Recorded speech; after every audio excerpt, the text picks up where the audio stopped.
A growing crowd of protesters is gathering in Cairo's Tahrir Square.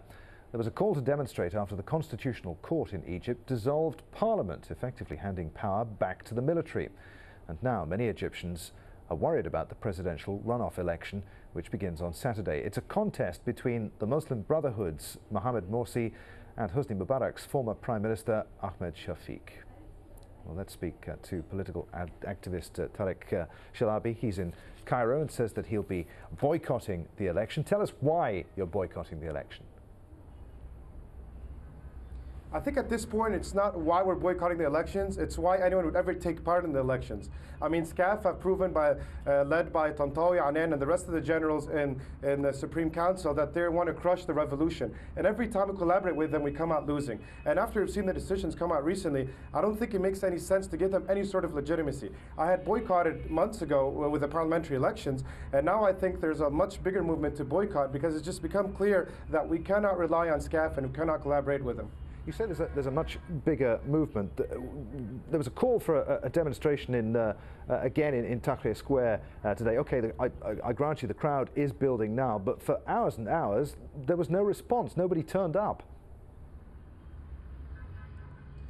I think the fact that nobody turned up doesn't mean that we don't care. I think we're in a state of shock. I mean, the parliament has just been dissolved. SCAF has successfully turned this into a military coup. So right now it's up to us to stop that and to turn this back into a revolution and to destroy them. But to be able to do that, we need to organize ourselves. And we're in a state of shock of trying to gather what we're going to do, especially given that the Muslim Brotherhood are under serious threat by SCAF. And it doesn't look like it's going to be long before the leaders of the Muslim Brotherhood will be thrown in prison. And that's why we all need to stick together against the counter-revolutionary force, which is SCAF, of course, helped by the U.S. and overlooked by Israel. Yeah, so do you say that are you alleging that there's some plot at work here, that the judiciary is not independent? On the face of it, to an outsider reading accounts of what the judiciary has done and why, it seems perfectly reasonable.